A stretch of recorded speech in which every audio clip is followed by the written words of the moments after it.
اعوذ باللہ من الشیطان الرجیم بسم اللہ الرحمن الرحیم واتبعوا ما تتلو شیاطین علی ملک سلیمان وما کفر سلیمان ولکن شیاطین کفروا یعلمون الناس السحر وما انزل علی الملکین ببابل ہاروت وماروت وما يعلمان من أحد حتى يقول إنما نحن فتنة فلا تكفر فيتعلمون منهما ما يفرقون به بين المرء وزوجه وما هم بضارين به من أحد إلا بإذن الله ويتعلمون ما يضرهم ولا ينفعوهم ولقد علموا لمن اشتراه ما له في الآخرة من خلاق ولبئس ما شروا به أنفسهم لو كانوا يعلمون۔ اور یہ بنی اسرائیل ان منتروں کے پیچھے لگ گئے جو سلیمان علیہ السلام کی سلطنت کے زمانے میں شیاطین پڑھا کرتے تھے، اور سلیمان علیہ السلام نے کوئی کفر نہیں کیا تھا، البتہ شیاطین لوگوں کو جادو کی تعلیم دے کر کفر کا ارتکاب کرتے تھے۔ نیز یہ بنی اسرائیل اس چیز کے پیچھے لگ گئے جو شہر بابل میں ہاروت اور ماروت نامی دو فرشتوں پر کوئی تعلیم نہیں دیتے تھے جب تک اس سے یہ نہ کہہ دیں کہ ہم محض آزمائش کے لیے بھیجے گئے ہیں، لہذا تم جادو کے پیچھے لگ کر کفر اختیار نہ کرنا۔ پھر بھی یہ لوگ ان سے وہ چیزیں سیکھتے تھے جس کے ذریعے مرد اور اس کی بیوی میں جدائی پیدا کر دیں۔ ویسے یہ واضح ہے کہ وہ اس کے ذریعے کسی کو اللہ کی مشیت کے بغیر کوئی نقصان نہیں پہنچا سکتے، مگر وہ ایسی باتیں سیکھتے تھے جو ان کے لیے نقصان دہ تھیں اور فائدہ مند نہ تھیں، اور وہ یہ بھی خوب جانتے تھے کہ جو شخص ان چیزوں کا خریدار بنے گا آخرت میں اس کا کوئی حصہ نہیں ہوگا، اور حقیقت یہ ہے کہ وہ چیز بہت بری تھی جس کے بدلے انہوں نے اپنی جانیں بیچ ڈالیں۔ کاش کہ ان کو اس بات کا حقیقی علم ہوتا۔ تفسیر۔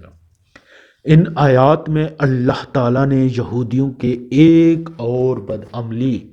کی طرف اشارہ فرمایا ہے، اور وہ یہ کہ جادو ٹونے کے پیچھے ناجائز تھا، بالخصوص اکثر جادو میں شرکیہ کلمات منتر کے طور پر پڑھے جائیں تو ایسا جادو کفر کے مرادف ہے۔ حضرت سلیمان علیہ السلام کے زمانے میں کچھ شیاطین نے جن میں انسان اور جنات دونوں شامل ہو سکتے ہیں، بعض یہودیوں کو یہ پٹی پڑھائی کہ حضرت سلیمان علیہ السلام کی سلطنت کا سارا راز جادو میں مضمر ہے، اور اگر جادو سیکھ لو گے تو تمہیں بھی حیرت انگیز اقتدار نصیب ہوگا۔ چنانچہ یہ لوگ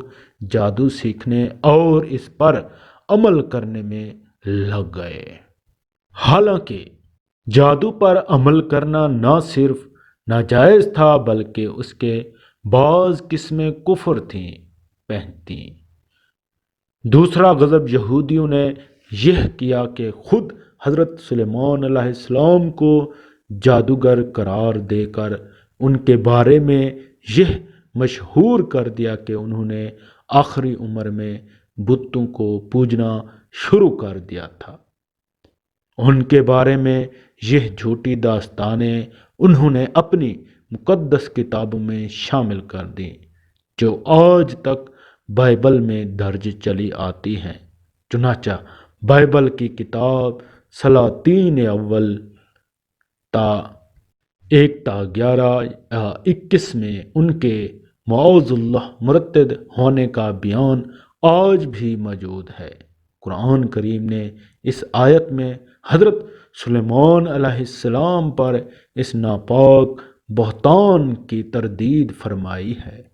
اس سے یہ بات بھی واضح ہو جاتی ہے کہ جن لوگوں نے قرآن کریم پر یہ الزام لگایا ہے کہ وہ یہودیوں اور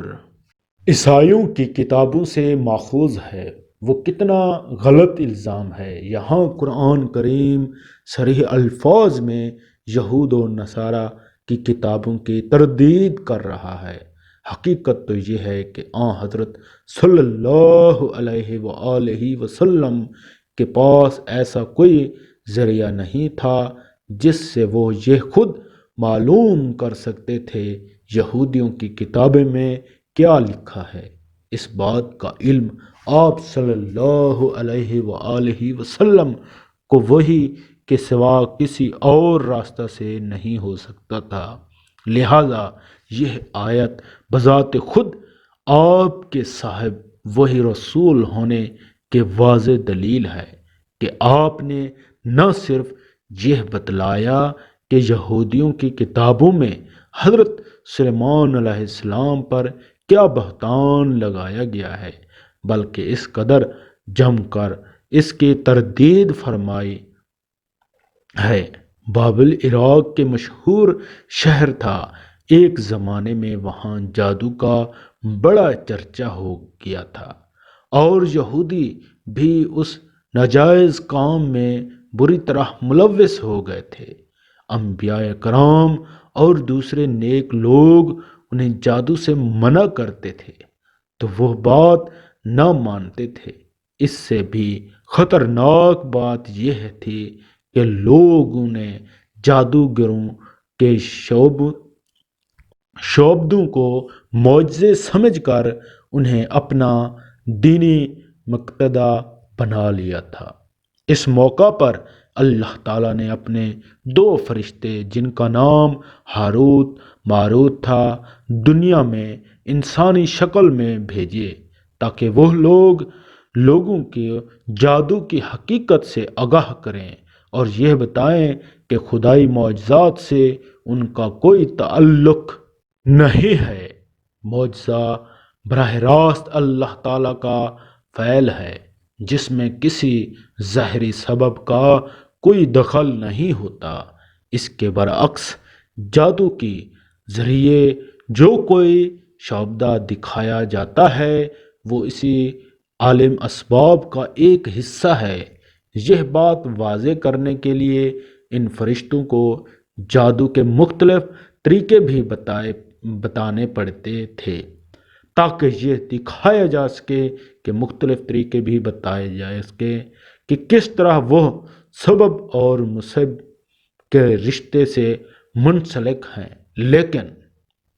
جب وہ ان طریقوں کی تشریح کرتے تھے تو ساتھ ساتھ لوگوں کو متنبہ بھی کر دیتے تھے کہ یاد رکھو یہ طریقے ہم اس لیے نہیں بتا رہے ہیں کہ تم ان پر عمل شروع کر دو بلکہ اس لیے بتا رہے ہیں کہ تم پر جادو اور معجزے کا فرق واضح ہو اور تم جادو سے پرہیز کرو۔ اس لحاظ سے ہمارا وجود تمہارے لیے ایک امتحان ہے کہ ہماری باتوں کو سمجھ کر تم جادو سے پرہیز کرتے ہو یا ہم سے جادو کے طریقے سیکھ کر ان پر عمل شروع کر دیتے ہو۔ یہ کام انبیاء کے بجائے فرشتوں سے بظاہر اس بنا پر لیا گیا کہ جادو کے فارمولے بتانا خواہ وہ صحیح مقصد سے کیوں نہ ہوں چونکہ غیر مکلف ہوتے ہیں، اس لیے ان سے بہت سے تکوینی کام لیے جا سکتے ہیں۔ بہرحال نافرمان لوگوں نے ان فرشتوں کے طرف سے کہی ہوئی باتوں کو تو نظر انداز کر دیا اور ان کے بتائے ہوئے فارمولوں کو جادو کرنے میں استعمال کیا، اور وہ بھی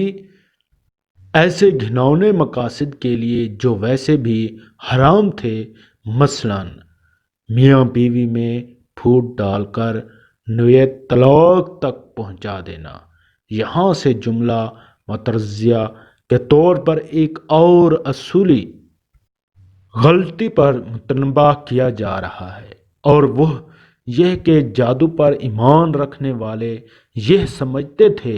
کہ جادو میں بذات خود ایسی تاثیر موجود ہے جس سے مطلوبہ نتیجہ خود بخود اللہ کے حکم کے بغیر بھی برآمد ہو جاتا ہے، گویا اللہ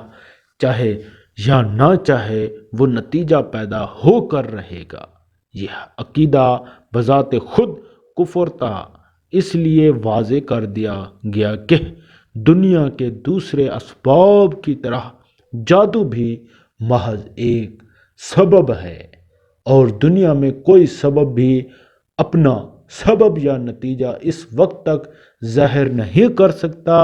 جب تک اللہ کی مشیت اس کے ساتھ متعلق نہ ہو۔ کائنات کی کسی کی چیز میں بذات خود نہ کسی کو نفع پہنچانے کی طاقت ہے نہ نقصان پہنچانے کی، لہٰذا اگر کوئی ظالم کسی پر ظلم کرنا چاہتا ہے تو وہ اللہ کی قدرت اور مشیت کے بغیر کچھ نہیں کر سکتا۔ البتہ چونکہ یہ دنیا ایک امتحان کی جگہ ہے، اس لیے یہاں اللہ کی سنت یہ ہے کہ جب کوئی شخص اللہ کی نافرمانی کرتے ہوئے کوئی گناہ کرنا چاہتا ہے یا کسی پر ظلم کرنا چاہتا ہے تو اگر اللہ تعالیٰ تکوینی مصلحت کے مطابق سمجھتا ہے تو اپنی مشیت سے وہ کام کرا دیتا ہے۔ اس کے نتیجے میں ظالم کو گناہ اور مظلوم کو ثواب ملتا ہے، ورنہ اگر اللہ اسے کام کی قدرت ہی نہ دے تو امتحان کیسے ہوگا؟ لہٰذا جتنے گناہ کے کام دنیا میں ہوتے ہیں وہ اللہ تعالیٰ ہی کی قدرت اور مشیت سے ہوتے ہیں، اگرچہ اس کی رضامندی ان کو حاصل نہیں ہوتی، اور اللہ کی مشیت اور اس کی رضامندی میں فرق یہی ہے کہ مشیت اچھے برے ہر کام سے متعلق ہو سکتی ہے، مگر رضامندی صرف جائز اور ثواب کے کاموں سے مخصوص ہے۔ اس آیت کے شروع میں تو یہ کہا گیا کہ وہ حقیقت جانتے ہیں کہ جو مشرکانہ جادو کا خریدار ہوگا اس کا آخر میں کوئی حصہ نہیں، لیکن آیت کے آخری حصہ میں فرمایا گیا ہے کہ کاش وہ علم رکھتے، جس کا مطلب یہ ہے کہ انہیں اس حقیقت کا علم نہیں ہے۔ بظاہر دونوں باتیں متضاد لگتی ہیں، لیکن در حقیقت اس انداز بیان سے یہ عظیم سبق دیا گیا ہے کہ نرا علم جس سے ہے، لہٰذا اگر وہ یہ بات جانتے تو ہیں مگر ان کا علم عمل اس کے برخلاف ہے تو وہ علم کس کام کا؟ کاش کہ وہ حقیقی علم رکھتے تو اس پر ان کا عمل بھی ہوتا۔